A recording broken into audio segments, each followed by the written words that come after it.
All right, again.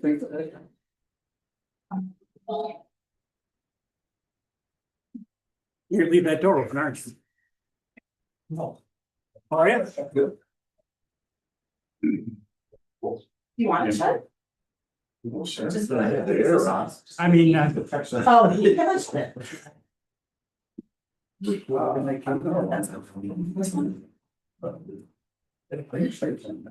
You sure? We're gonna sit here for the minute, so he gets picked up, just so I have some. I mean, he'll be. Okay, sorry, stop drinking. okay, Trustee. we'll go ahead and we'll get the meeting started. As we said before, this is a informal town hall meeting, not a village board meeting, and I wanted it that way. I do these that way because I want more interaction, direct, conversation. The goal of this meeting is for me to answer any questions that come up and provide as much information as I can to kind of try and put some people's minds at ease. That's the primary goal. The ancillary goal is I want to make sure I dispel some of the negative or the not negative information, but the inappropriate and untrue information that's out there. Because I think that's as important as anything. So I'll get that information out there. Everything that I say in here is all verifiable. Look it up, you can check on it. The other thing is any questions that come up that I can't answer today for whatever reason. If there is one of those stump the chief questions, I will get an answer to whatever that question is, and I will post it publicly.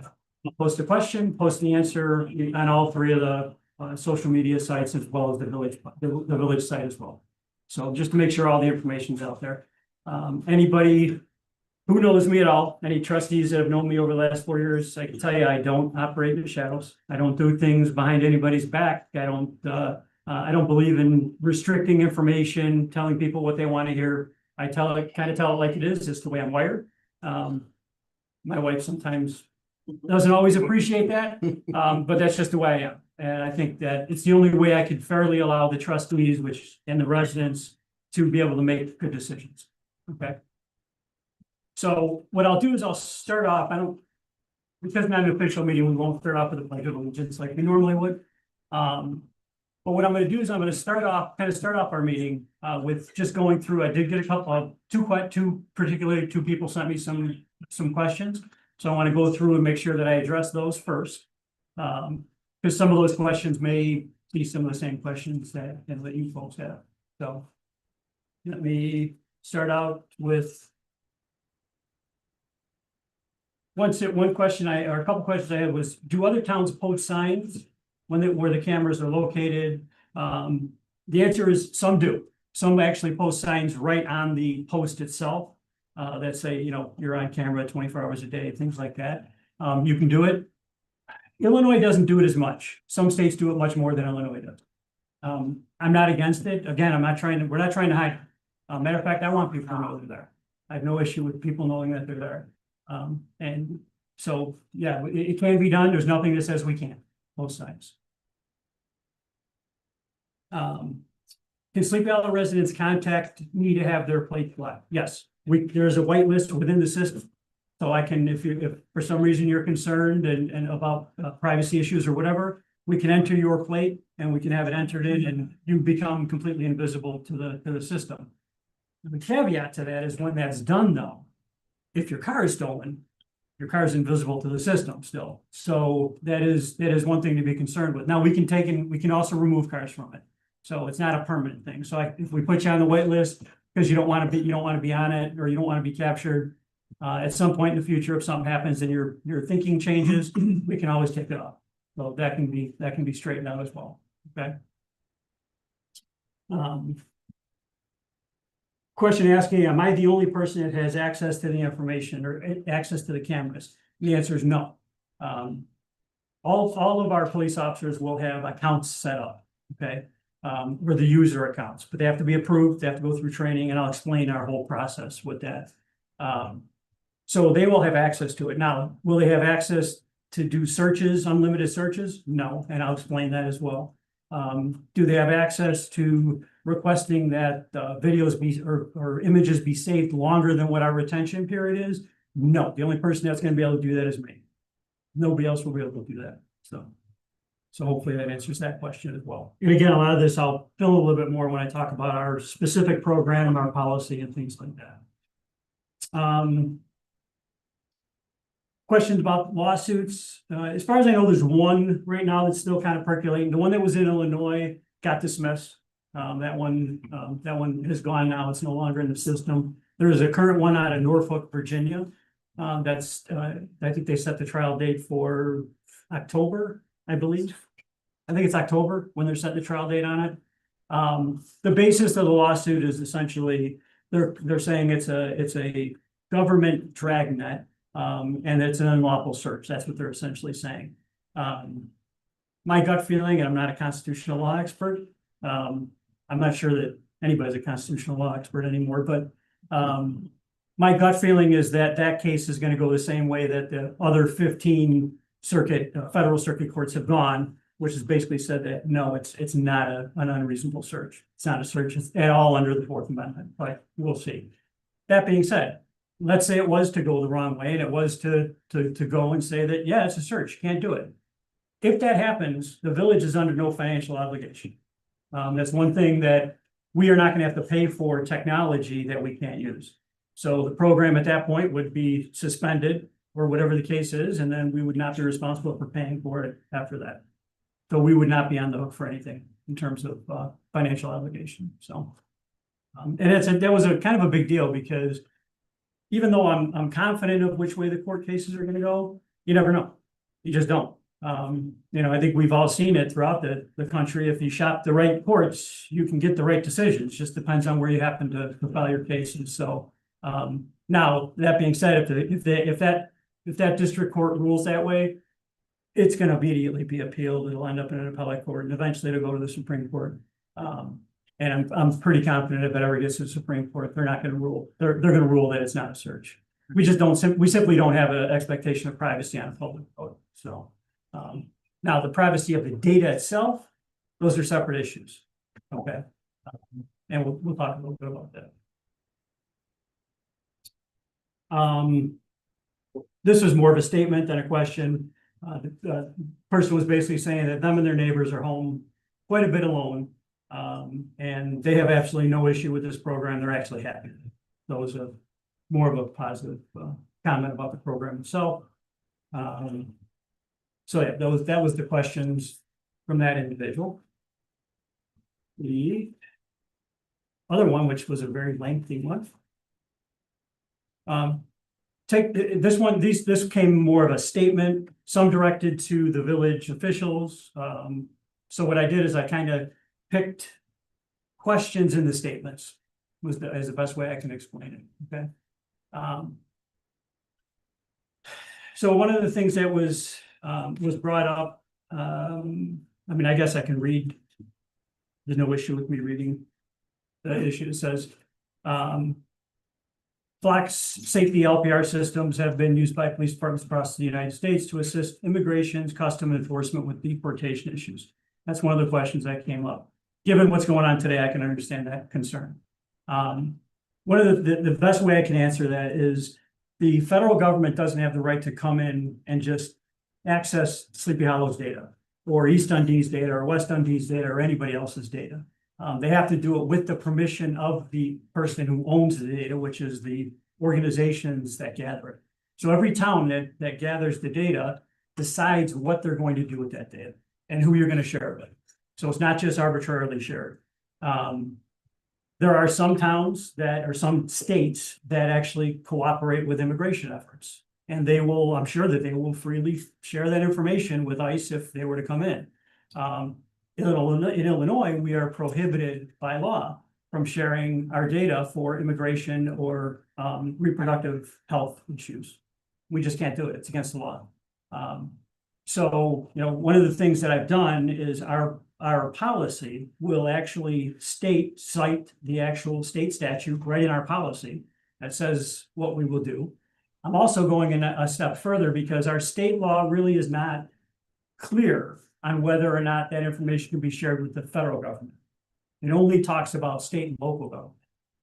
I'm taking the next step and I'm going even a step further and saying we will not share our data, period, unless there's a court order telling me to share it. So now if somebody walks in with a federal warrant and says, we want to look at your data, I can't impede that effort. That's something I have to, obviously I have to follow, but we're not going to voluntarily do it. And can I reiterate that the chief of the police department is the only one who would be able to give that information out, so. Correct. We've discussed a little bit and we haven't gone too much in depth.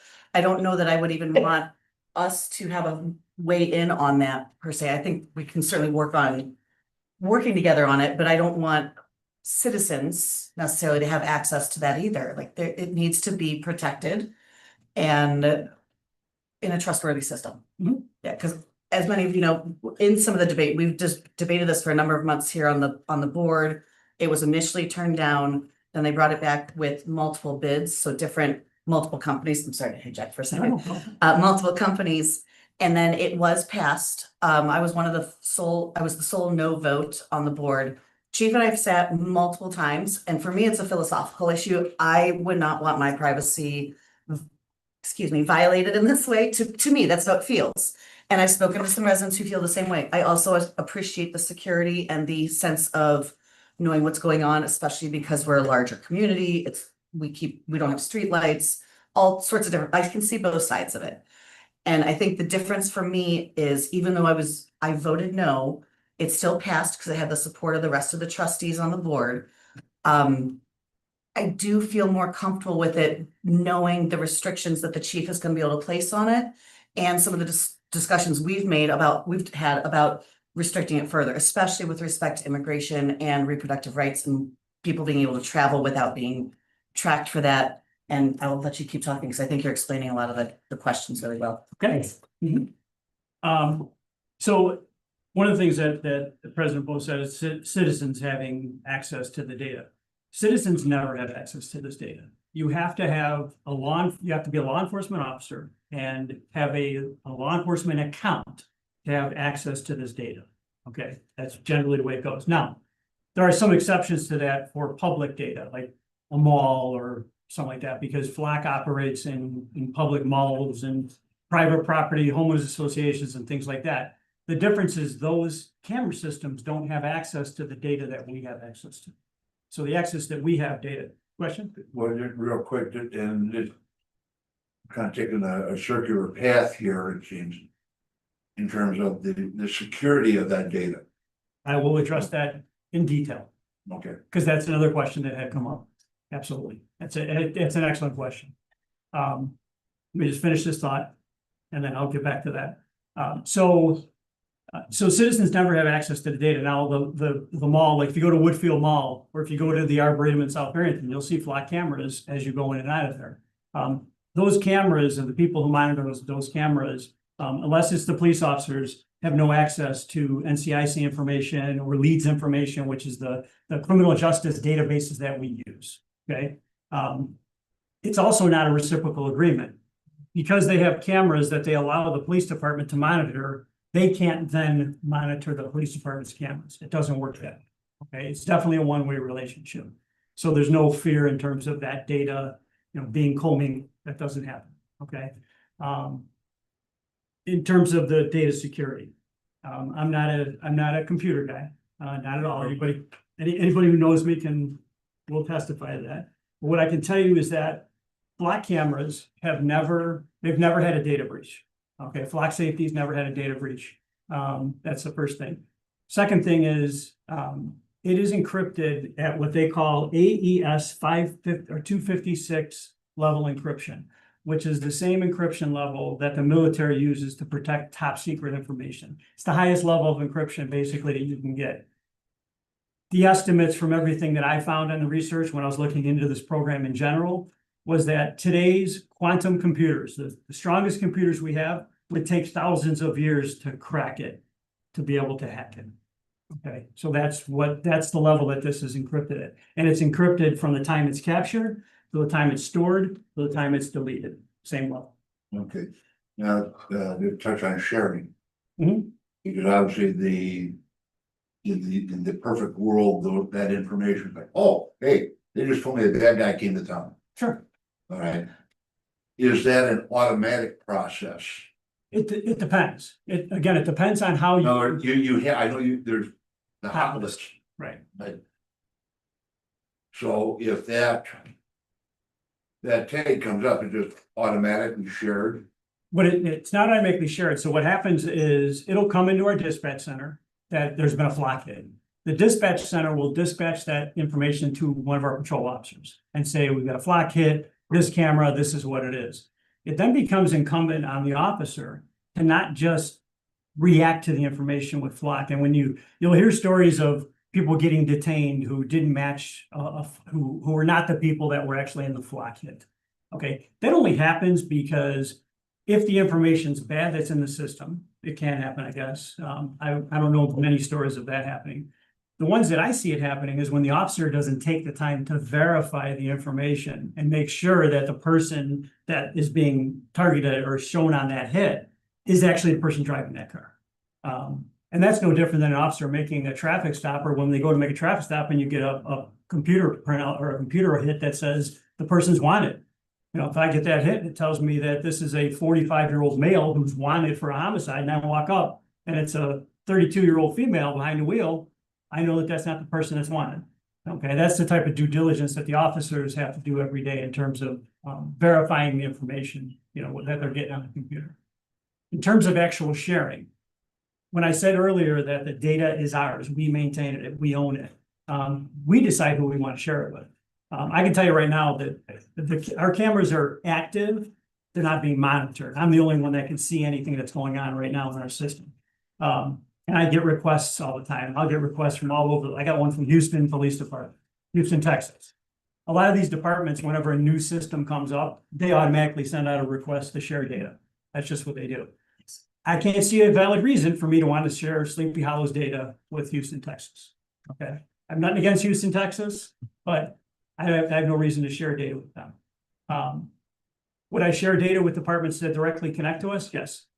East Dundee has camera system. West Dundee has a camera system. Carpentersville has a camera system. Elgin has a camera system. Kane County has a camera system. So it would behoove us to share information with those organizations so that we know who's doing what in the towns around us. One of the other things that has been brought up, and I'll go through my list a little bit more organized. You can tell I've had a lot of this rattling around my head for about a year now, but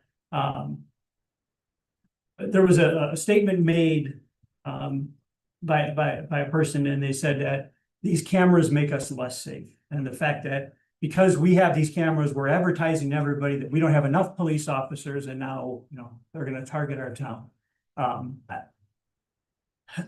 don't know what the basis was for that statement. And again, everybody's welcome to their opinion. But it doesn't say anything about the number of officers you have in your town, because I can tell you that where I came from in South Barrington, we had a few more officers than we have here. Probably we're about twice as big. And our initial block program there had 53 cameras. We had cameras at every subdivision that you went in and out of in South Barrington. You drove by a block camera.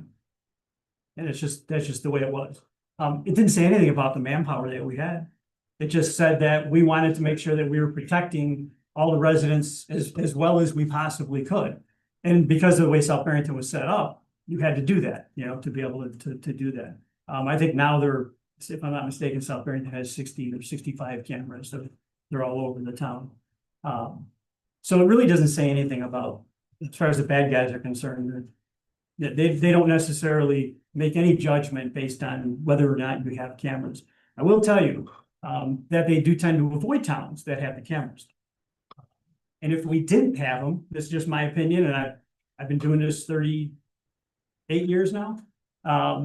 In my opinion, if we were the only town in this area that didn't have cameras, we would absolutely be a target. There'd be no doubt in my mind. Because unfortunately, the bad guys have gotten much more sophisticated, much more transient, and they just drive around looking for opportunities. And if we didn't have any type of protection at all, then we would provide that opportunity. That's just my opinion of it. It may be right, it may not be right, but that's just my thinking on it, okay? I'm just a very logical, that's just the way I think. So kind of linear that way, I guess. Okay, let me get back to a couple of my questions, and then we'll absolutely open it up for anybody else that has any questions or statements or whatever. One of the questions involved, Flock's model monetizes surveillance. That's a true statement. It does. It on their part, their company. So naturally, their job is to sell their product, but it doesn't make the product bad. It's no different than me going to the uniform store or sending my officers to the uniform store to buy uniforms. You know, it really is no different. What makes a product bad, regardless of whether that product is bad, if it's a car, a gun, a knife, anything, is how it's used. And I think that's really the ultimate way you have to look at any of these things, these types of things. Are there situations where the product is misused? Any product can be misused. There's not a chief of police, and I would challenge anybody with this statement. I don't make absolute statements, but I'll make this one. There's not a chief of police anywhere in the country that can guarantee you that one of his officers will never commit a crime. It's just, we can't. As much as I'd like to trust my officers, I trust mine here 100%, but I can't guarantee that one of my officers won't commit a crime. We just can't do that. What I can guarantee you is what our response would be if it were to happen, okay? I have no tolerance, zero tolerance for anybody doing anything unethical, illegal, or immoral and wearing our uniform. Just the way it is. You can ask any of the officers, it's one of the first things I say when I interview. And I tell them up front, I have no tolerance for it. If you do something illegal, unethical, or immoral, you're probably gonna get charged with it. But come in, turn your badge in, and walk out of my office, because you'll never work for me. And that's just the way I am, okay? So that I can control, but I can't control individual choice. If an officer does something wrong, there was a case where a police lieutenant, I believe it was, somewhere in Texas, I think it was in Texas, was using it to follow his girlfriend or ex-girlfriend or something around, one or the other. I trust my wife, I don't have to follow her. But in any case, he was using it for that. It came up in one of these audits, and I'll talk a little bit about the audits. But they caught him, they fired him, they prosecuted him, and they sent him to jail, which is exactly where he should be. You know, he violated the law, he violated the public's trust, which to me is almost as important as violating the law, and he got sent to jail for doing it. And I can assure you, nothing would change here. The discussion I would have with S.A. Mosser would not be, let's see what we can do to make it easy on the officer. That's just not the way I'm wired. I've spent 38 years in this job, building up credibility, building up my reputation, and I'll never do anything to violate that. I just won't. So that's my soapbox. There's a question about 4,000 ICE-related searches. That's true. What Flock does not do, Flock does not prohibit those types of searches. In other words, Flock doesn't prohibit me from, if I chose to, sharing my data with ICE. They don't do that. What they basically say is you own your data. So as an individual organization, government entity, whatever it is, excuse me, if they choose to share that information with ICE for whatever reason, they can. It's not going to be an issue for us because we're just not going to do it. And our policy, I can tell you that our policy that will be issued will very clearly delineate exactly what we will do with our program, who will share it, not necessarily who we share our data with, because I can't say, well, I'm going to share it with Easton, I'm going to share it with, not individually. But anybody that the data gets shared with is going to have to be approved by me. And that'll be set, and then I'll communicate that to the board, and I have no trouble doing it. I've been very transparent, pretty much with everything I've ever done here, and there's no reason for me not to continue that. So our policy will do that, and our policy also will have disciplinary language right in it, saying that if you violate this policy, you're subject to discipline, and usually you put that one little zinger on the end that says up to and including termination. Again, these programs to me, any type of program we do, whether it's a program like this or, we don't have any red light cameras or anything, but any of those types of programs you do, they're always met with, there's always people that are suspicious of it. It's natural. We tend not to want to trust the government. I get that. And I can say that being part of the government, but, the one thing we can never do is, in my opinion, intentionally let down the government. Or let down the people by doing something or violating that trust. I won't do it. There's no ticket in the world worth that. There's no accolade worth that. It's just simply not there. Okay. One of the other questions that was asked by that same individual was, who makes money off it? That's the same question, but I'll tell you, the village is not making any money off these cameras. There was I think just some misunderstanding, trying to, I guess, commingling these with like red light cameras or stoplight cameras or speed cameras. That's not what these are. They don't monitor your speed. They don't monitor whether you're stopping. They don't monitor how fast you're going, none of that stuff. So the village makes nothing on this program. Okay, there's no monetary value to it. There's an investigatory advantage to it, though. Huge investigatory advantage.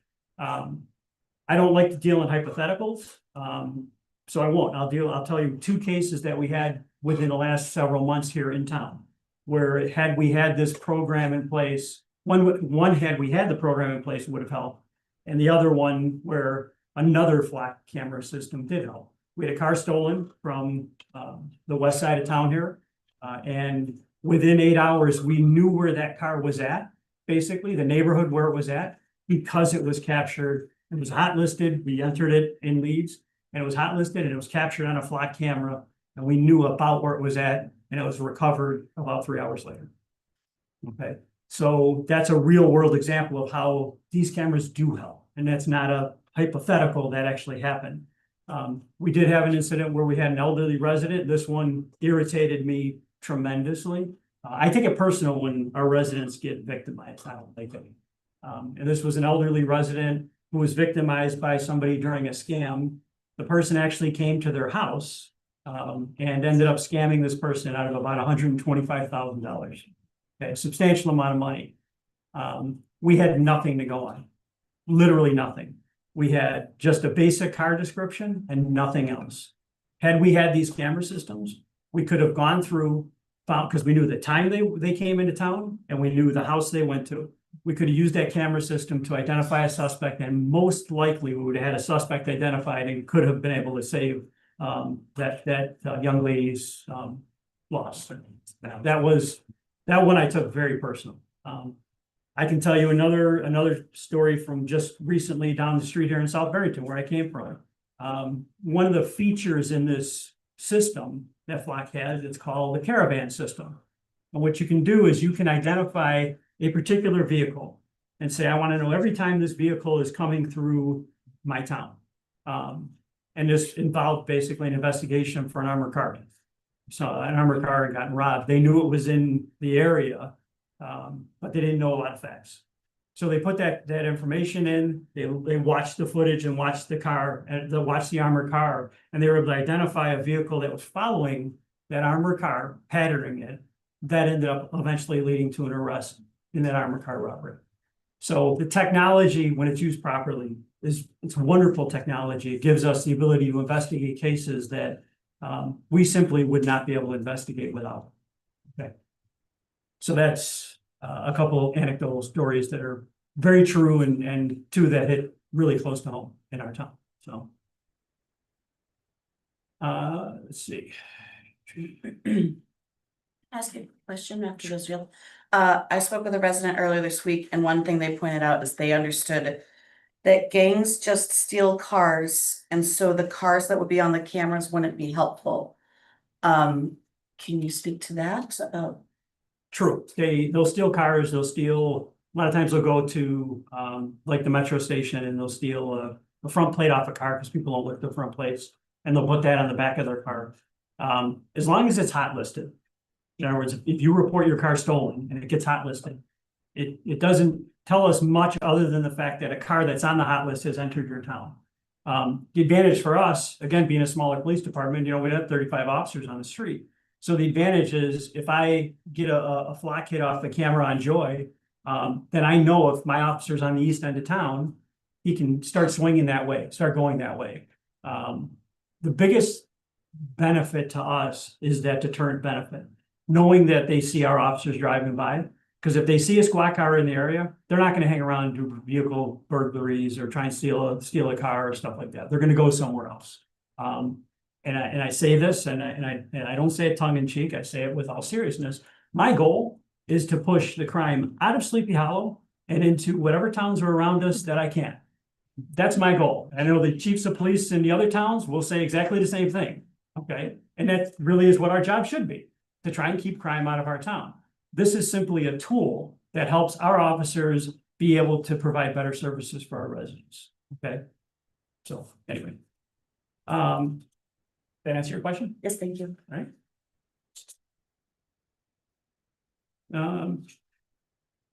There was a statement made about allowing the system to operate here and about in particular, the board being complicit in potential misuse, whether direct or indirect. It's a true statement. That complicit relationship, I can't, for me at least, not necessarily for the trustees, I can never turn that off. I'm complicit in everything that my officers do, good, bad, or other, okay? So if the officers do something bad, it's on me. As the chief, that's the responsibility I take. I can't wash myself of that. I have no trouble accepting that responsibility, zero. And it comes from a couple of things. It comes from what my expectations of the officers are, and it comes from knowing the people that I've been responsible for hiring, okay? I have no hesitation at all, understanding that every officer that works for this police department is gonna do the right thing for the right reasons at the right time. So there's no hesitation at all on my part. But yeah, I'm ultimately responsible for everything that goes in my police department. Now, are the board members ultimately responsible? Legally, no, they're not. And that's by design. You know, they hire me to make those decisions. And so you kind of try and keep that one step removed from the operational decisions that I have to make every day to run the police department versus the administrative or political decisions that the board has to make. As long as that one step is removed, they're not legally obligated to anything other than me. So, definitely. Oh, yeah, okay, so is it, it was voted then for 2 years at this point? It was, yeah, it's a 2-year contract. Okay. So I can explain a little bit about how the whole thing kind of came in. So we're in the first year, the contract just started at the end of May, because it didn't actually start until the cameras were tested and verified, basically. So what we did is I was able to get a grant that paid for half of our body cams. Originally, we had budgeted $50,000 for body cams. So I was able to get a grant that paid for half of our body cams. So when we paid for them, once we got them in, we had half of that money that was left from the 5-year cap still sitting there. So I was able to access those funds. Plus every year, the village, and they started this 2 years ago, the $5 fee. I think it was 2 years ago, we started, instituted a $5 fee on top of vehicle tags, village stickers. And it was kind of at my request. But I said the caveat is that money is to be used for public safety initiatives. So not just to raise, put a tax on the residents, but just things that we would use for public safety initiatives, not to go into general fund. So that $5 per vehicle sticker comes in anywhere between $10,000 and $12,000 a year, somewhere in that area. So between those funds and the money I had left over from the 5-year cap money that I had reimbursed from the grant, the cameras basically didn't cost us anything budgetarily for the first year, okay? The second year, again, we'll access the same $10,000 to $12,000 that we will get from the vehicles. That's a pretty consistent number. I went over with our bookkeeper, I went back about 8 years, looked at what the numbers were, and it's a pretty consistent number. So I'm counting on somewhere between $10,000 and $12,000 a year. So if I use those funds, the only thing that we're gonna really be accountable for is about $6,000 to $7,000 total to run the program. At the end of the 2 years, if the trustees have decided that the program's not beneficial anymore, they don't want to go ahead with it, we walk away from the contract, then there's no cost to the village. You know, there's no surrender fees, there's none of that. So when the contract ends, the contract ends. It's up to the village to continue.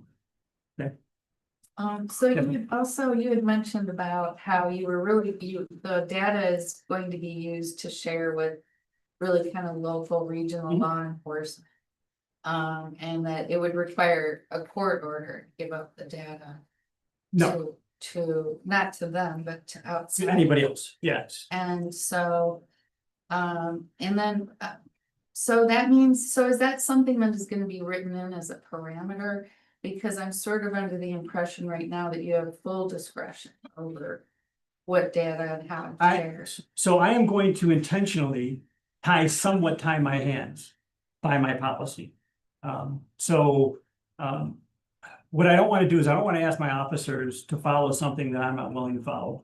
I don't want to ask, I would never ask for blind trust.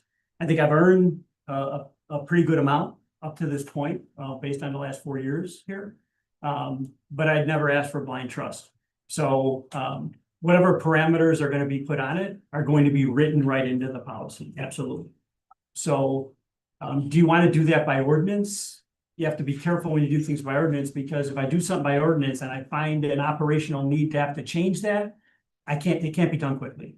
Whereas my policy, I can do it in consultation with the board and I can make a change, but it will absolutely be codified. So, like I said, I have no trouble tying my hands a little bit with that because I have no issue with it, none at all. So, How much of the data is shared with like the flock company? And then how much of it is just like actually the Sleepy Hollow So- data reporting it? Okay, so the data that we record gets uploaded, it gets uploaded to the cloud, then goes to Flock that has it. Flock, however, parks it in just Sleepy Hollow's area, so nobody else can look at it. Flock can't go in and look at our data. Okay, they don't have the ability to do that, so at least that's the way I understand it. The only thing that they do is they maintain the audit logs. So we talked earlier and I talked about audits, and let me explain what an audit log is.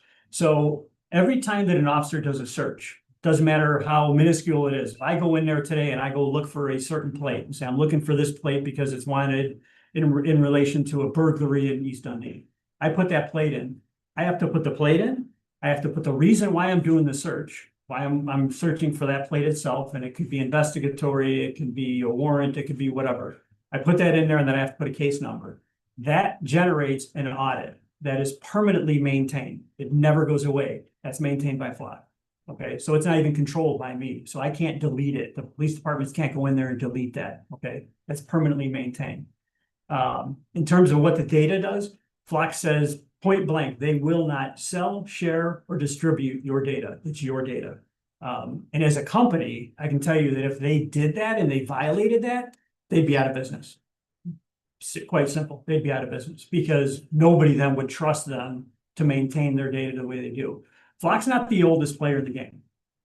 That's one thing to remember is the license plate reading cameras have been around for a long time, but this is not a new technology. They've been around a long time. Flock just simply took the technology that was out there and made it better, safer, and more affordable. And that's the reason really they are the biggest player in the country on this.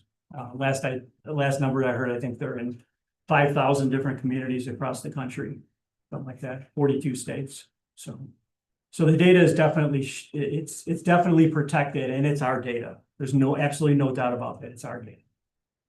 Answer your question? Sort of, yeah. If you got more, Yeah. seriously. I mean, I'm I'm more concerned that it's also like, it's actually like my data, I guess, sure. that's being shared, and like, I don't remember signing like an agreement with the flock companies Right. about like taking, yeah, like my license plate or any of like the counties even, you know? Can I ask, would it was the idea of a whitelist being able to be blocked on there, does that appeal at all?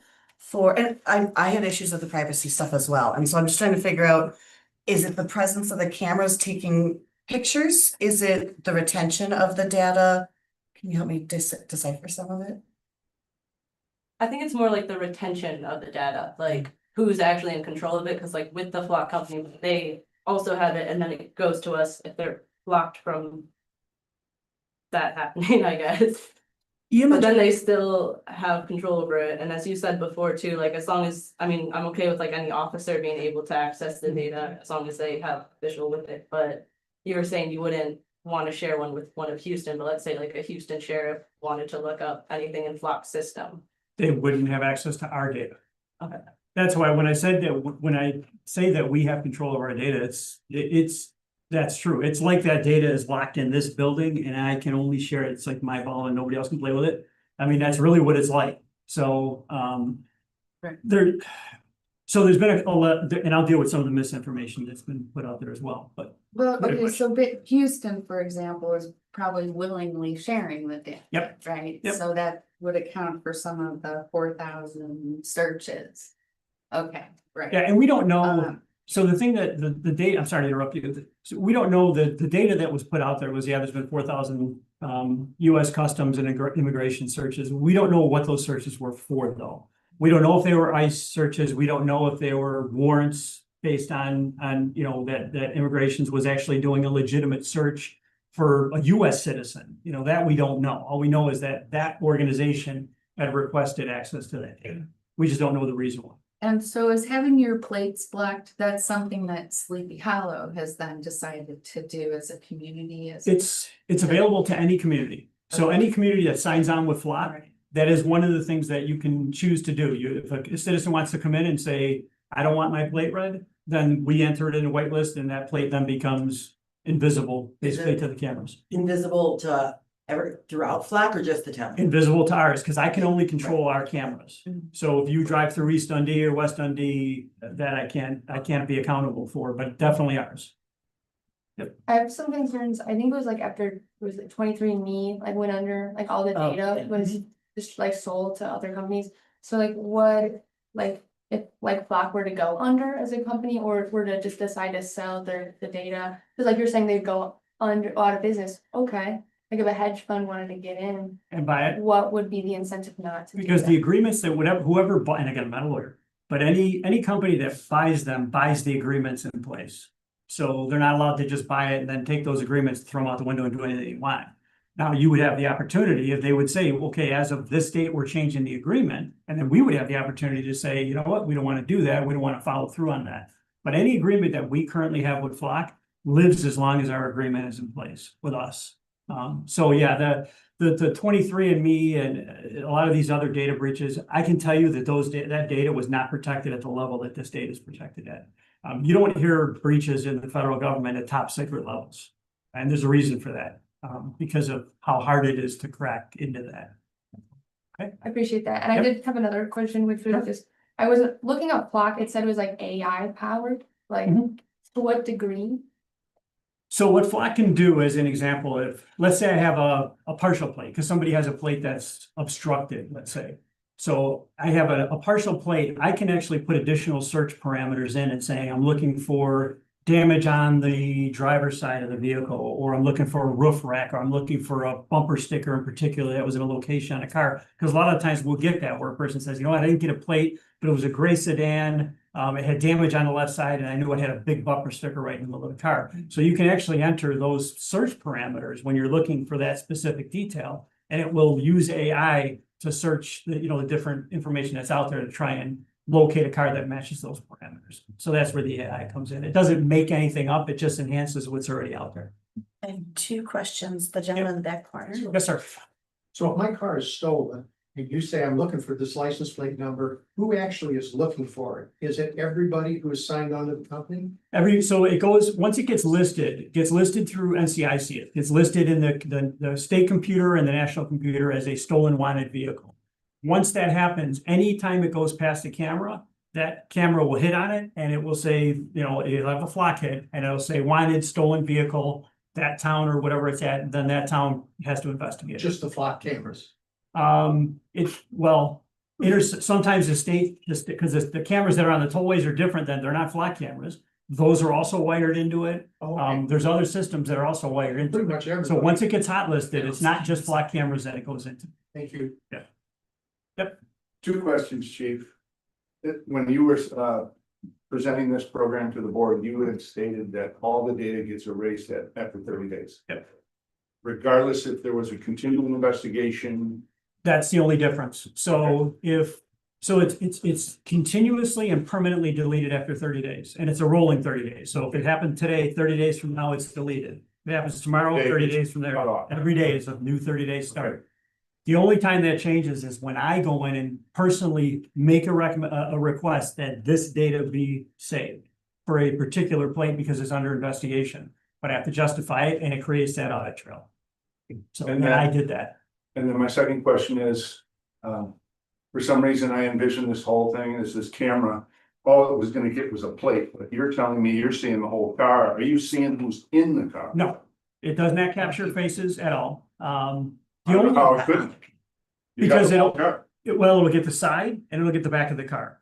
So let's say that it's capturing a car coming into town and the camera's here. It's gonna get the driver's side of the car, okay, from the top down, it's gonna get the plate. But it's not gonna get the driver at all, okay? It's not gonna get anything on the other side because the camera, it doesn't have 360. And the camera doesn't run until it sees headlights or movement? or- They're motion activated. So it's just basically sitting there, and then when a car drives by, it captures the plate. But what if like somebody was like walking by though, is it recording faces It then? won't, nope, it will not pick up faces. The only time that may be different is a person on a motorcycle. Just gonna ask, any motorized like bicycles with kids? I've never seen a motorized bicycle pop up. And then again, it Or would have to be electric, yeah, hot listed yeah. for it to be drawing attention anyway. And I'm not sure you can hot list a motorized bicycle. And At least I've never seen I it. mean, Yeah, it's only taking incoming. Correct. It's not doing anybody. Correct.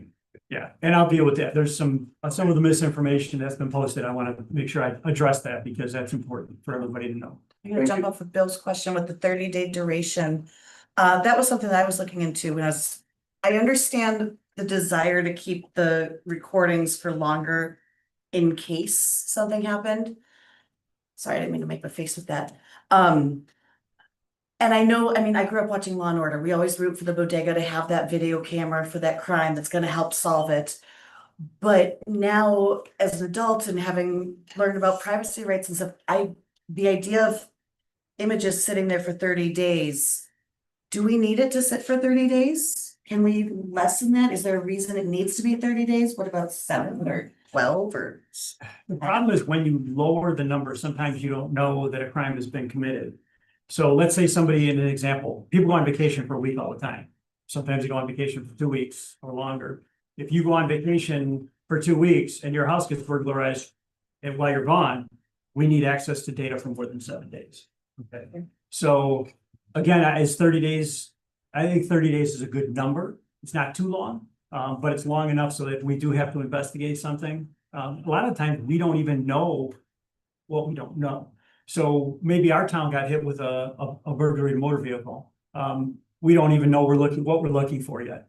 We just know that we got hit. Well, then 3 weeks later, and I can tell you, Officer Recchia was in detectives in Lake in the Hills. And he can tell you, sometimes it'll be 2 weeks later when you'll get what's called a critical reach that comes out. And we'll say, hey, we're looking for this plate. It's wanted in relation to vehicle burglaries in these towns. And all of a sudden you start looking at it and saying, hey, wait a minute, that's pretty close to us. Maybe that car was in our town as well. And then you start doing searches. And when that happens, you have to have access to the data for more than 7 days or 2 weeks or. And I can whatever. kind of make a point on that too. For part of our business, we do security cameras for fast food restaurants. We did like my daughter's school and it is an industry standard, 30 days. Right. Sometimes people will pay for more, but if something happened, you're most likely gonna know within that 30 days. So if you walk into a Burger King or a Taco Bell or a school that has security cameras, that data is gonna be on there for 30 days. And the surrounding towns are doing 30 days as well, but I'm not sure. I can reach It's out. pretty standard. We can find out, but it's pretty standard. Okay. I know South Barrington does 30 days. I can check. I know West Dundee just got their camera system up and running recently. I would assume so. But yeah, that's pretty much the standard. There are some that will keep it for a year. Some departments will do that if they want that. I think that's a long time to keep data. Just because of the backlog, I guess, from an investigatory standpoint, I wouldn't want to be going through a year's worth of data to try and find a plate. I mean, that would be, to me, that would be a nightmare. Okay. But yeah, I think 30 days is a good workable goal for us. I can find out, what the other towns are doing. One of the other things that I want to make sure I do too is part of our program is going to be a transparency portal. So on this transparency portal, there'll be information about the program. I'll try and put some statistical data on there as far as number of plates that are being read and things like that, number of hits and things, just some very basic information, because there's certain data obviously I legally can't share, so I have to restrict that. But I want to make sure people are kind of understanding, what's going on with the system. I'm also going to post on the transparency portal our general order, exactly what covers it. I'll put, if there's success stories, if we have a success story and we have a successful investigation because of our system, I'll make sure that gets posted out there. So I want to make sure that I'm being as transparent as I possibly can with our residents so that they understand exactly what the system does and more importantly, what it doesn't. I think that's where anytime you have something that really is misunderstood, it causes confusion. And then when you got people, for whatever reason, I don't question people's motivation, but when you got people that intentionally throw out misinformation and then just walk away, like lighten the fuse and then walk away. That I don't like because I operate in a very factual world. If you look at any of the stuff I put on Facebook, I don't get involved in emotions. I stay away from that stuff. But what I do is I say, here's what's being said and here's factually why it's not correct. And then I walk away from it. And I won't say something that's not factually correct, because again, my integrity is by far the most important thing that I have. You can ask my kids sometimes they're I don't want to say paid the price for that, but they understand that probably better than anybody. So my friends call me Ward Cleaver. For all the young people in here, you won't know that reference, but okay, so let me just go through any more questions from you guys. So I don't want to cut it off. Just real quick, Absolutely. visually, the one that's by our house at Willow there, Mhm. by Casey's. It's facing the wrong direction. Yeah, I'm just trying to figure out in my head if I'm driving towards Casey, maybe everybody else already figured this out. If I'm driving towards Casey on the right-hand side, it's not doing my car It's going to be turned around. turn on. But if Yep. I'm coming from Casey's on the other side of the street, it will see the front plates of my But it car. would see, the thing is, it really doesn't capture front plates though. The system is designed to capture rear plates, not front plates. How does it get the rear plate when I come into town? It's facing the wrong way, so it's gotta be turned. I've already got a request in. Oh, okay. Yes, they So you installed will- it. You will, well, I mean, I didn't know which way it was, so Yes. it will be turned, so it's always getting people that are Coming coming into town. into the town. Correct. Okay. Yes, yeah, that one in particular is facing the wrong Yeah, I direction. was just using that, Nice. that was the fact, and it's rear plate only, Yes, and it could have, like you said, some damage on it, and maybe they could see something that could help identify. and the trunk, the it. bumper, things like that. One of the other things you can do too with the systems is you can set what's called confidence levels. So the system will default to a certain confidence level before it gets a hit, basically is the best way of describing it. And whether that confidence level is 75, 85%, whatever it is, you can adjust the confidence level that you want to make sure that the confidence level is higher, which I'm going to do. I'm going to make sure our confidence threshold is a little bit higher than what the default is, just to make sure. But again, the Image clarity. image clarity, mishits on, some of these, you've seen some of these license plates in Illinois, especially some of the older ones, you can't read them if you're standing in front of them. So yeah, I want to make sure that the confidence level of the data that we're getting is high enough so that we don't get those, those mistaken sending our officers out on something that they don't really need to look at. And in answer to the question about AI earlier, when we got the documentation for the flock cameras as the board and was reading through it, I perked up at the AI one thinking, wait, why do we need AI? I thought we were just taking pictures, and it does have a picture, and what we can do is with our transparency, and we're gonna get some websites more up we're getting there. But I want to be able to show you the pictures of what kind of images are captured. And I was very skeptical. I thought there's no way you can't see a human that's at the front, but the angle is just in the right way from where it takes. And it's just the back quarter of the car. And then the license plate. And what was great is like one of my friends over at Schweitzer, he has an old license plate and the middle part is completely worn off. So you don't have the color around like the numbers and letters. But I would imagine these sorts of things, they can help replenish, or if there's mud on there, they're showing examples of like when you're going through weather, so on snowy days, of just being able to go through clarity, look things up, think of bumper stickers, all those little details. And it seemed to make a difference. I mean, no offense, but I really didn't like the idea of the cameras. So And looking into it. said that to me. Yeah, many times. But I'm feeling more comfortable with our circumstances specifically to us. And the idea that we're trying it out for 2 years, and the fact that a lot of you have shown up and are asking questions, like, this is what we need to be able to hear. I wish we had a little bit more a couple months ago when we were discussing it in the board, but I certainly spoke to some residents. I know some of the other trustees spoke to residents, so I do appreciate the holding us accountable and asking questions that I might not have otherwise thought of because we don't know what we don't know yet, so. Yes, Bill, Is it voice in the color back. or black and white? Color. Okay. Yeah. Yeah, they're high definition cameras. The nice thing is they also have the ability, we talk about where the AI comes in, like these tinted license plate covers. But the bad guys think, well, if I put a tinted license plate cover on, it won't get it. Most of the time it still does. And that's where the AI comes in, where it kind of connects the dots. It sees it, but it's not 100% sure, and then it connects the dots to enhance it. So, yeah, it's not doing anything nefarious. It's just making it a better tool, basically. That's the other thing I was gonna say with AI, just like you were saying with other things before. It is as good as the user using it. So like a lot of people are complaining about AI generating things, but if you can use it from the standpoint of getting a good starting point, and we have respectful, thoughtful officers here and we're keeping an eye on things and we as residents are paying attention and asking questions, then I think that's where these tools get used in the right context and in a constructive manner. And Courtney mentioned snow, you have to adjust the confidence level in different weather Nope. situations. It accounts for all that white, what I call white noise, the snow and the rain and the fog and all that stuff. There are times when it just, either the angle's right, the sun's right, or something just is not right, and you can't see the plate. But that wouldn't come in as a hit anyway. You know, that's not gonna be determined, so it's not gonna be a license plate hit anyway. I think the important thing to realize is that if you're not on the hot list, essentially, you're invisible to the program. Because unless I'm particularly looking for your plate that's not on the hot list, it's not gonna show up unless somebody's looking for it.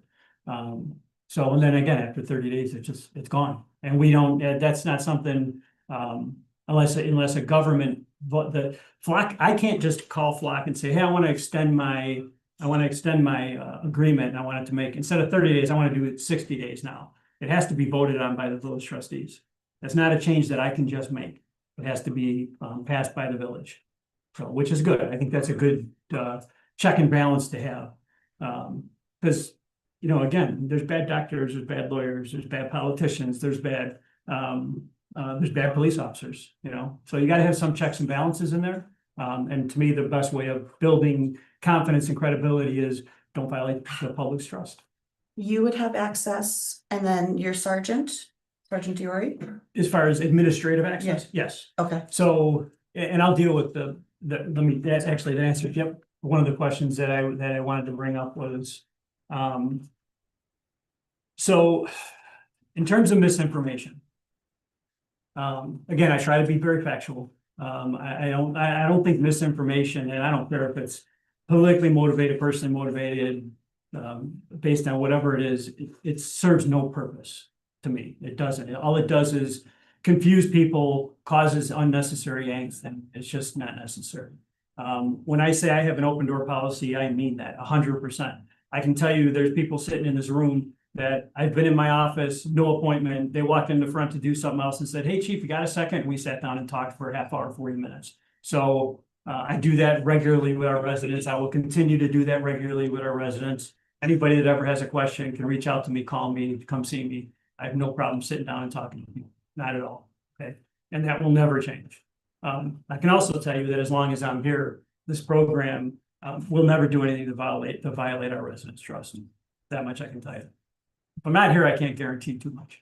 But I can guarantee as long as I'm here, that'll be the case, okay? Okay. And how long are you here?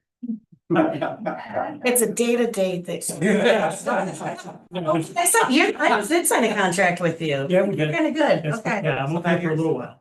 End of my term. Yes. And that's as long as it can be, actually, by the way, that's by assume. Okay. Let's see. I don't want to talk about things I've already talked to. Somebody put something out as in some cases data stores for months, years, or even if the plate has no ties to crime. That's true, but again, that's something we've already addressed. Ours, 30 days, it's going away. So unless if I know a car's wanted in a burglary in our town, then but I don't have to leave it. Here's the other thing, I guess the best way of explaining this. I don't have to leave it in Flock's system. So if I know that a plate is wanted, for a burglary or whatever the case is, I don't have to just let it sit and flock. I can just take that image, capture it and put it in my investigatory file and use it. I don't need to leave it on flock. So it really doesn't matter that much. The hot list hit doesn't go away, but I can get the data off of our site either way. So it's not really a huge issue for us either way. Right?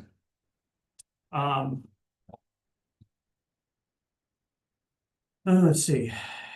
Question was, somebody had made a comment that it could be used to monitor protests, church, mosque attendance, other constitutionally protected behavior. No, it only tracks a vehicle at one moment in time, at one place in time. That's it. It doesn't do anything else. There's some statements that were made that these cameras are in town and now they're going to track me and they're going to follow. They're going to know when I come and go every day. 100% untrue.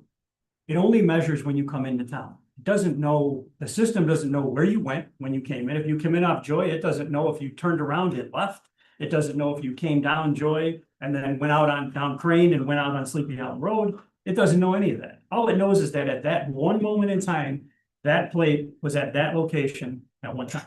That's it. Doesn't do anything else. There is no tracking when you leave your house and go out of town and somebody knows you're gone. It doesn't do that. That's not what the system does. So I want to make sure I put that to bed quickly.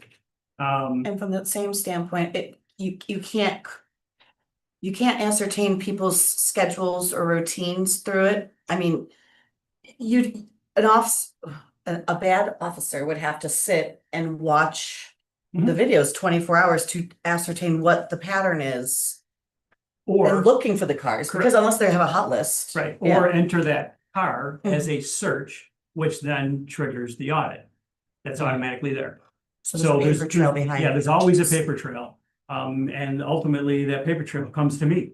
Because I'm gonna be checking and making sure that our guys are doing what they're supposed to, and so will my sergeant. So I don't know of any, there's only been, like I said, the two situations, or the one situation that I talked to with the police lieutenant tracking his ex-girlfriend wife. I don't know. And that was really poor. Yeah. It was it's an unfortunate example of somebody breaking law and they paid the consequences.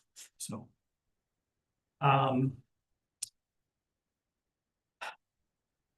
Again, when I said it only tracks the vehicle, it does not track the driver. So it doesn't know the difference. You know, my wife drives my car all the time. I drive her car all the time. It doesn't know who's driving the car. It just knows the car, the plate. That's it.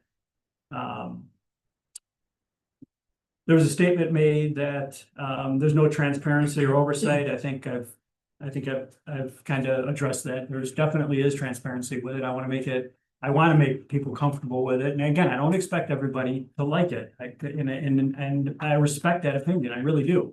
I like discourse. I like disagreement because it forces me to think outside of my box. Because after 38 years, my box is pretty well defined.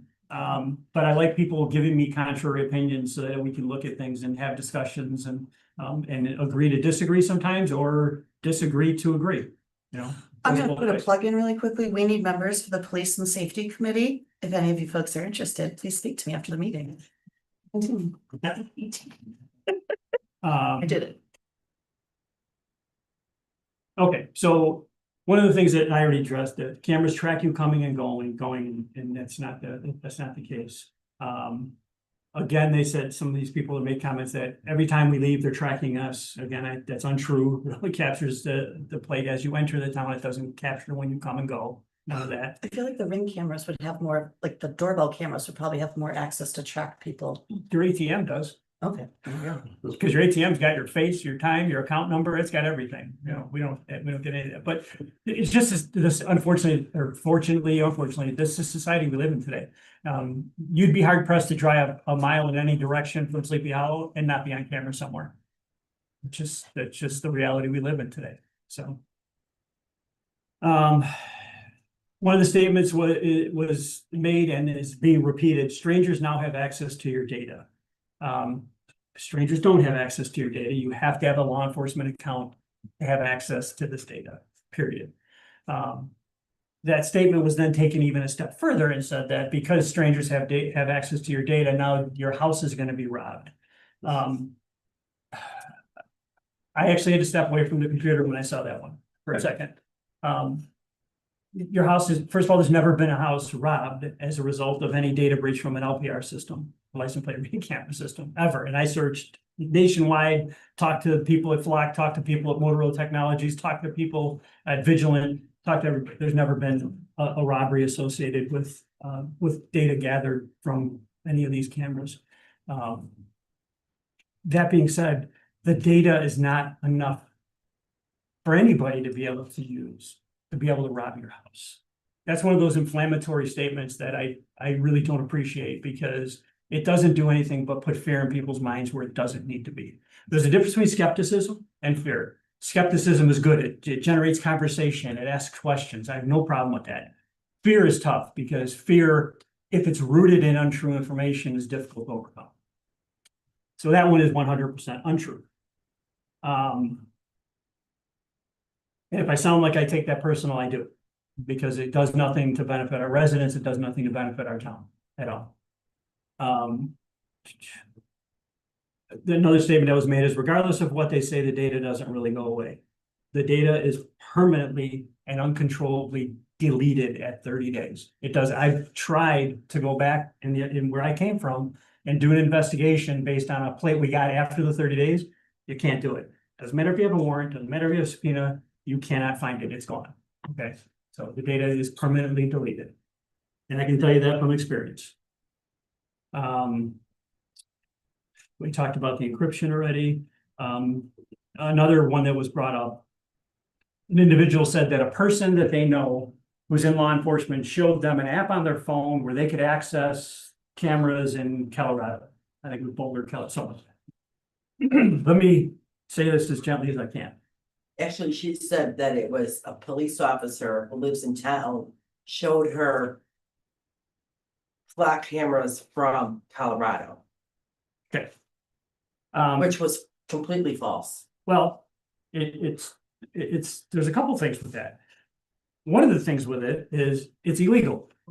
So I'm not allowed to share law enforcement sensitive data with somebody from the community. It's a violation, it's a crime if I do that. Okay, I can go to jail for it. It's the first thing. Second of all, would be a violation of that department's general orders. Because the general orders talk about data sharing and releasing information and who you'll show this to, and it's only to be released to law enforcement. So I can't go home with my phone and show my wife, hey, look at this car, isn't that a cool car? I can't do that, okay? That would be a violation of the law. So by that person making those statements, they're actually, if it is a family member, a friend, whoever it is, they're exposing that person to an internal investigation with their own police department. That person is doing something inappropriate and should not be doing that if they are doing it. And I'm saying this in a publicly taped meeting. If that person's doing it, they better stop doing it, because if I get concrete information of that happening, then I'm obligated by law to report that, and I will. Okay, so if I sound irritated, I am, because remember what I said about integrity. We should not violate the public's trust, and to me, that is violating the public's trust when we do something like It that. didn't even happen. That I don't know. So I always try and give everybody the benefit of the doubt, but you know, just in case it is happening, it should stop immediately. That should not happen anymore. And I can tell you that if one of our officers does that, they will be subject to that type of discipline. That won't be a pleasant conversation. So, okay. I don't know, my officers are gonna be mad at me because I keep telling them what I'm gonna do to them, but they know I'm not gonna have to do it because they won't violate my trust and they won't violate your trust. So I'm not, I've got some really good officers here, so I'm blessed in that way. Okay, so I think.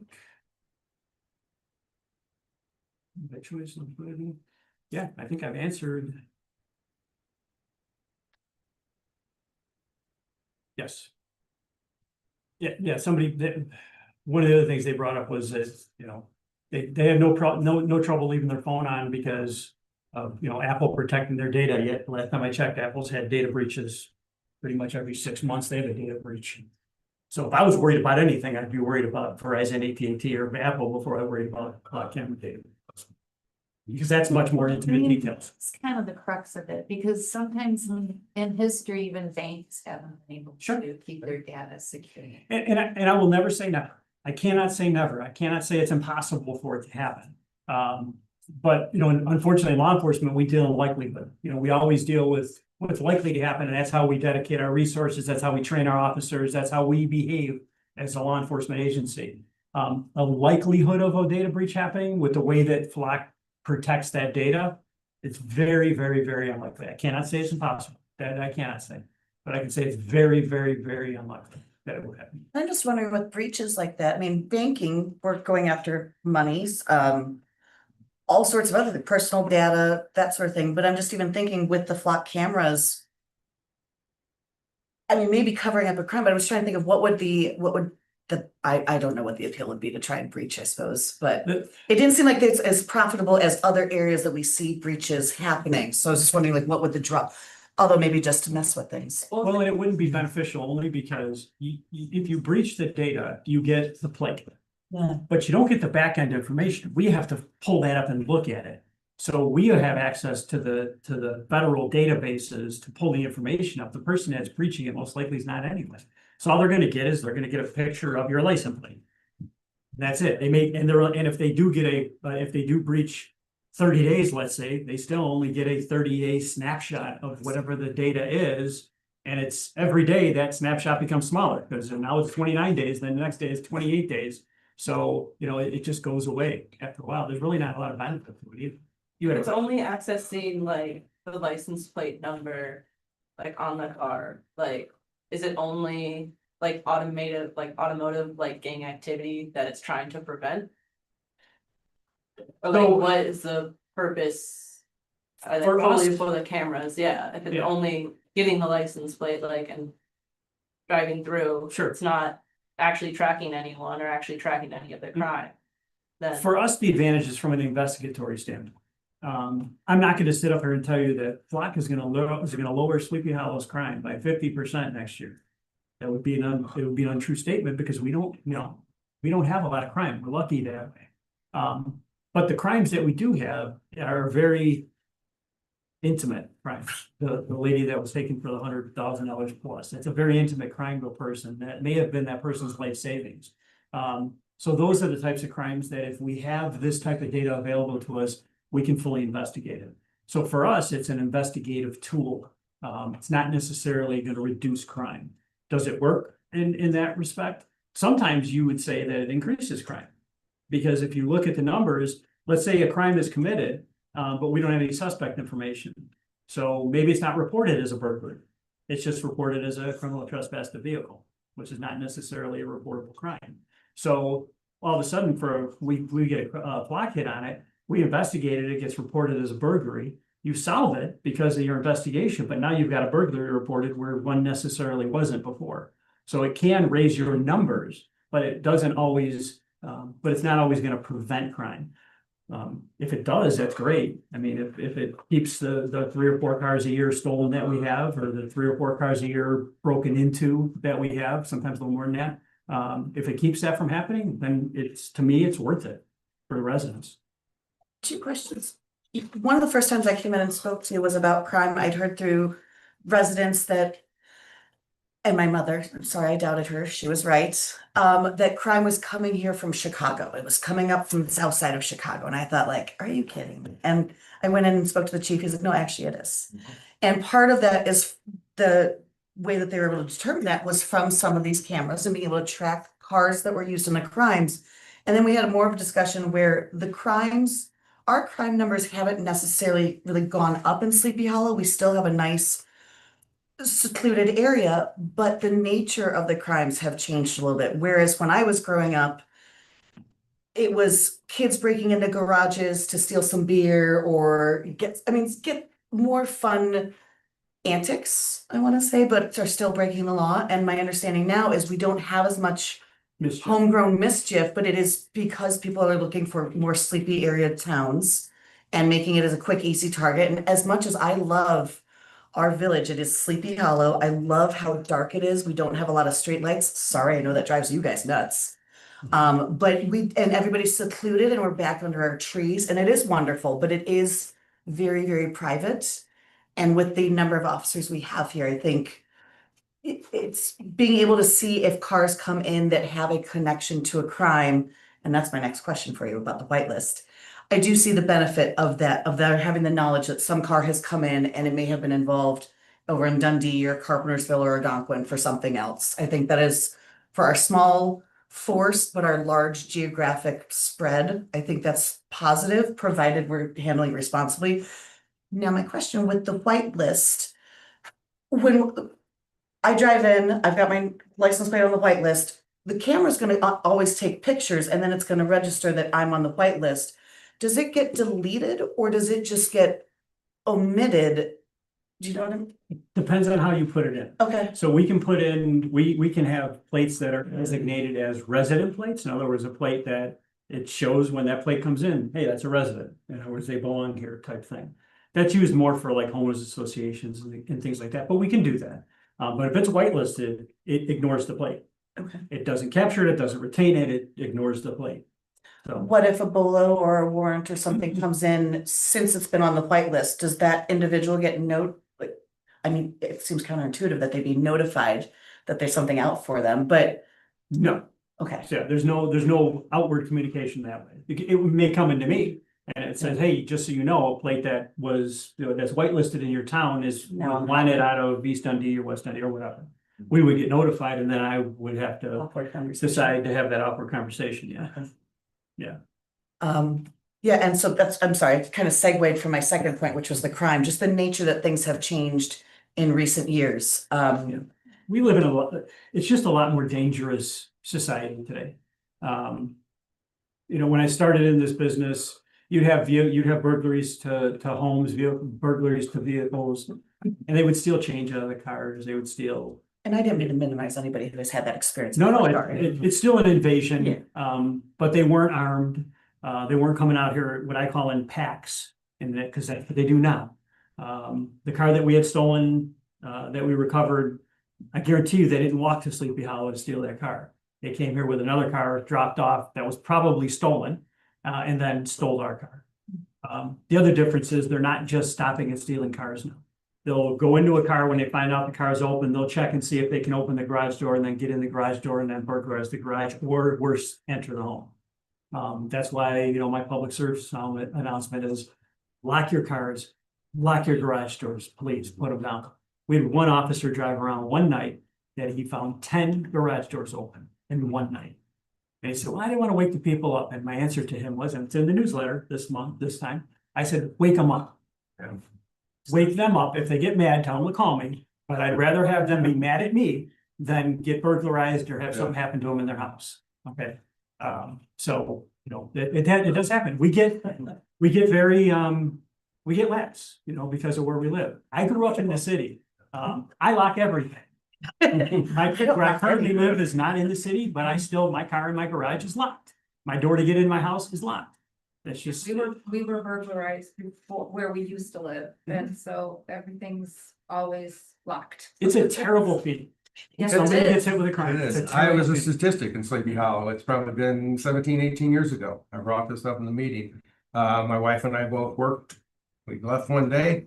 Next thing I know, my son comes home after school and the garage door's up and everything's emptied. They broke into a window above the sink, climbed in, pulled their car in the garage, loaded everything up. They went through every room in the house, tossed every room. So if you want to hear and have a funny experience, that's one of them. So I am all for the flock system. It wasn't available back then. I wish it would have been. Maybe they would have caught them. They hit my house and they hit another one up Randolph, a little bit farther away that same day. And so it's a very eye-opening experience when you walk in your house and every drawer in your house has been dumped and gone through. And I'm talking every drawer. And you don't know where your stuff is. You don't know what's missing or what isn't missing at the time. But so I am a full-fledged supporter of Flock. Chief and I have worked on it for a long time. I think it's a very valuable tool for law enforcement and for our officers here and for our citizens here. And to me, if it can keep one person safe, one person from getting broken into, one car from getting stolen, it's well worth it. And the other advantages to it too is the hot lists include not just wanted individual stolen cars. We can use it for Amber Alerts. We can use it for, it'll notify us on Silver Alerts if we've got a senior that walks away. Sexual predators, it'll notify us. There's somebody, and here's the best example I can give, and this was discussed on a radio station actually, was if a school shooter is wanted and that school shooter, let's say, comes into Sleepy Hollow, comes in on off of Randall Road and enters, wouldn't you want us to know that that person has entered our town? Because where are my resources going immediately? If I know that person's in town, my resources are immediately going to the school, and I'm going to the school. So to me, if we can prevent something like that from happening, and unfortunately, that's becoming just way too prevalent today. If we can get that information out to our officers and get them a head start, get them on their way to prevent something like that from happening, I'm all for it for that reason. I'm asking for everybody to trust me that this program is not going to be a violation of anybody's trust. If I didn't think it was the right thing to recommend to this village, I would not have recommended it to the village. That's as simple as it is. I didn't recommend some of the other companies for because of some concerns I had. The reason I went with my recommendation with Flock was because I had a previous experience with them, and I know what their track record is. And I know our budget, and I know that our expenses were pretty tight. Hopefully we get some more businesses in town to offset that. I know they're working on it, but I know what our budget is, and I would not have the residents spending their money, their hard-earned money on a program that I didn't think was going to benefit our residents. Yes, sir.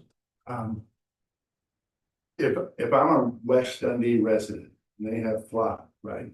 Mhm. And I whitelist my plate there, but I come through Sleepy Hollow, you're reading that plate. Sure. I'm not blocked because I've whited. Correct. Yeah, that's the way I understand it. I'll try and get verification to make sure that's the way I understand it. I can only whitelist plates that come into my system. I can't whitelist plates that go into South Barrington or East Dundee or whatever. But I'll get that answer. I'll post the answer to that as well. And then I have a real concern with posting this meeting on YouTube. Okay. I don't think that's a wise thing for us to do. My opinion. Okay, I think it should have been for the people that came here.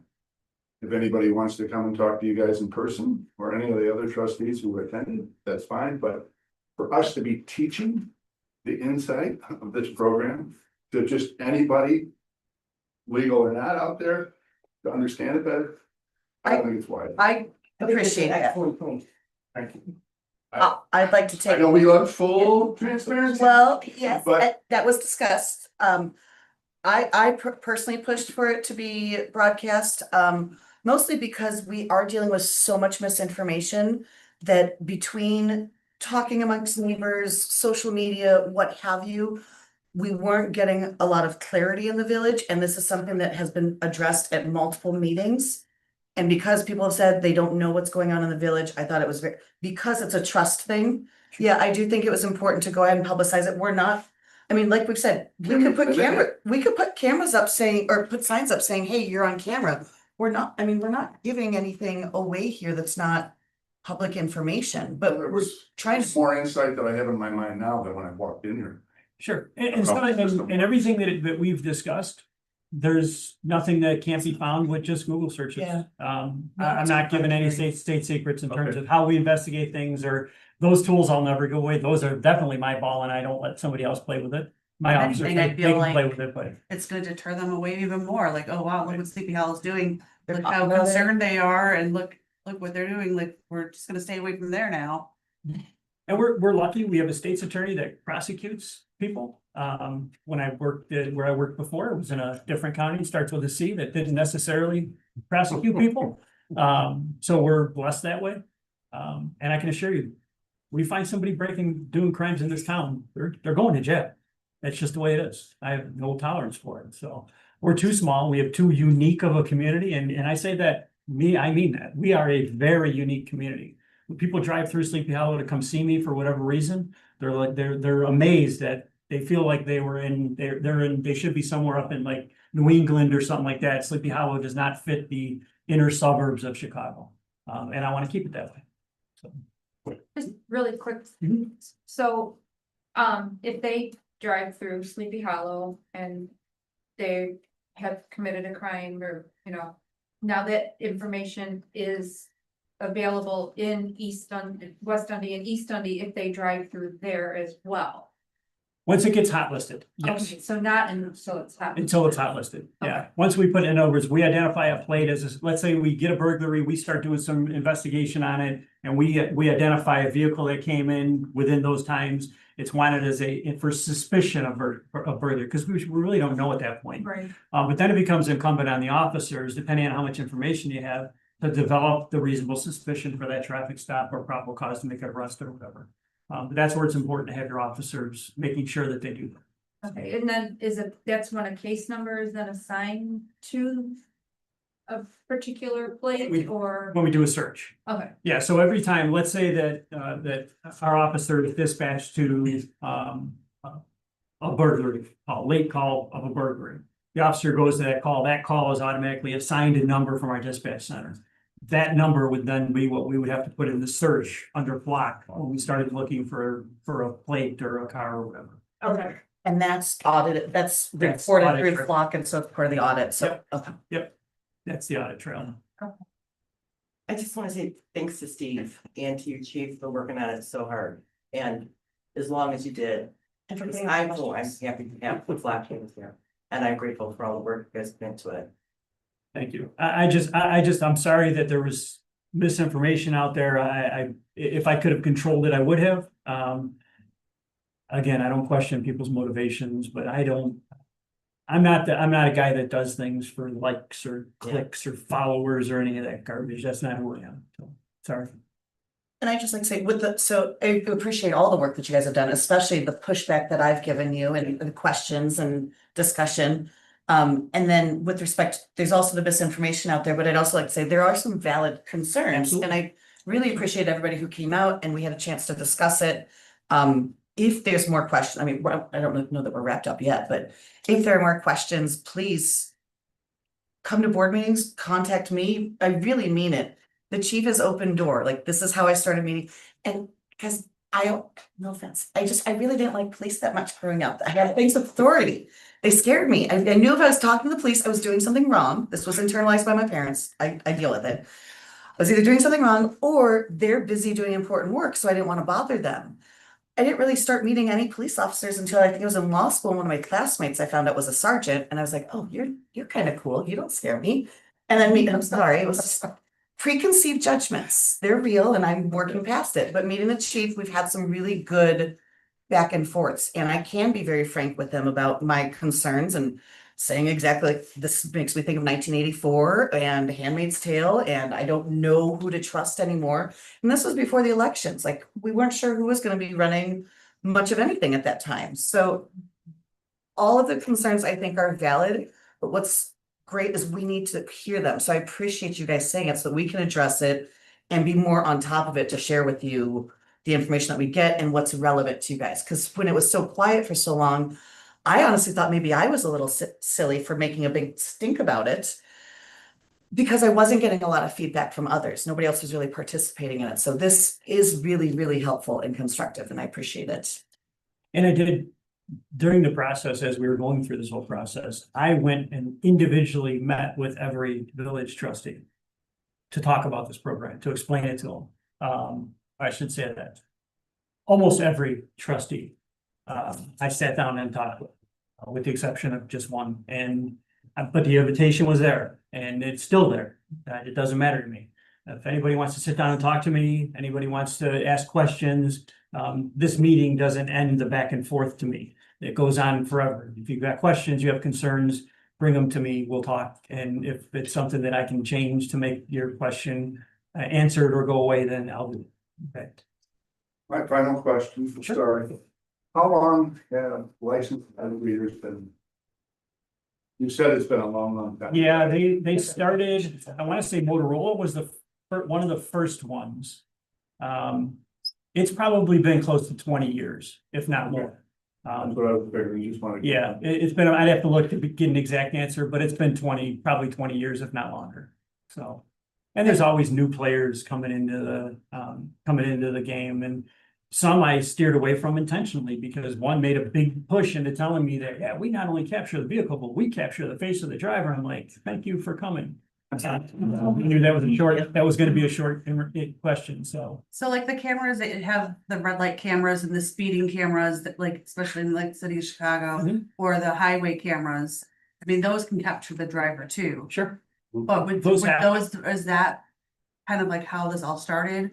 Like license plate readers, which one came first? Those speed cameras were really first. Okay, And then a lot of these companies kind of have their hand in both, honestly. But there's a different burden when you're looking at those types of cameras. So when somebody's gonna give you a ticket for speeding or for a stop sign violation or whatever the case is, unless there's legislation that says you don't have to prove the driver, you have to be able to prove who the driver is. In terms of writing those tickets. Now, Illinois has legislation that if you have a stop sign violation, the driver is responsible for the stop sign violation, or not the driver. The owner of the vehicle is responsible for the violation, regardless of who's driving. It's kind of like passing a school bus. We don't care who's driving it. We know your car passed a school bus. So as the owner, you're getting the ticket, basically, unless you want to tell us who's driving. All right, do we have any other questions from the audience? I just wanna say how much I appreciate Chief Karma. Like you are a really, really great police chief. I mean, he took all this time to show all this information. And the other open door, the other day, I brought our yard sale signs. And I said, hey, is the chief around? And we chatted. I had a few other questions, a little bit about this. The open door policy is real, and you want to talk to the residents. You know, so we're very, You appreciate that. yeah, we're very Thank you. appreciative. Thank you. And answering emails. I Absolutely. appreciate that. Yes. I have the same policy with my guys. We talk all the time. I never shy away from them either, so it's just, I'm kind of wired that way. I like to talk. I want to summarize some of the points that we covered. So Sleepy Hollow owns the data. Flock will retain the auditing documentation of when any searches are created. That material is going to be held for 30 days. The chief is the primary source of who's in charge and has the discretion to whichever officers will have user access, but they will not have administrative access. I think you were saying probably just the sergeants or. Yes. Yeah. I don't want civilians to have access to it. I don't think we should, but I do think we work, Steve, chief and I work well together and checking in and bring up questions, ask questions, so we know what to ask and monitor with the various. We're all gonna learn through the next year or two with it. And just so you know, there's times when I've had trustees in my office asking me about a case or something that happened in town, and I'll be, yeah, I can share some information with you, but you gotta put a FOIA in. No, now these are my bosses, essentially, but it is what it is. It's the law. They're civilians, Yeah. politicians, but they're civilians. Whether they're my boss or not, they don't have legal access to a lot of the information that we have access to. So I've told trustees, you fill out a FOIA and we'll talk. Cool. Again, that's who I am, sorry. It will not be monitoring speeding, no stop signs, no red light data. It'll only be the backside images, the backside and the driver kind of rear side. No human photos that we. Unless the person happens to be on a motorcycle. Yeah. That we can't prevent. obviously. Only Leo, so only law enforcement officers will have access for our village information. You can also participate in the whitelist, which means that your vehicle will be invisible to the camera. Admittedly, if you do something against the law, that will probably waive the whitelist. But we have to look into that. It would trump it, wouldn't it? I'll have to check into. Okay. It would, I would assume. it's, keep it on the wait list for our town. Just because somebody is on a hot list, I don't know if it necessarily takes it off our white list, but it wouldn't be for any of the other towns. I mean, if you drove into East Dundee, the hit's gonna come up. for sure. And But I'll current, check into that. and then currently the contract is for 2 years. We're not taking any extra budgetary money out this year. It was covered with stickers and then that half of the body camera grant that we received. And then it'll be an additional, I think we're looking at about $8,000 next year for the second year. Yeah. If we needed to I find think- extra funds, so. It is an expense, it's less of an expense than another officer, no offense, you're wonderful, we value all of you guys. And it's not to replace officers, but it does help give them a tool that will help them be able to monitor and keep us safer in a larger geographic region. Anything else from you guys? Yeah, it just makes us more effective in policing the town. That's really what it comes down to. I know I have had people say, well, does it replace an officer? Absolutely not. Because it takes an officer to interpret the data. The camera is the camera is the camera. It's just the camera. It doesn't do anything else other than push out the information to the officer. And then the officers have to develop the case the way it needs to be developed, the proper way. So it's just a tool that we use. Thank you, everybody. Yeah. And again, if you ever have any questions, please Thank you don't so much. hesitate to. Thank you. Thank you. And I.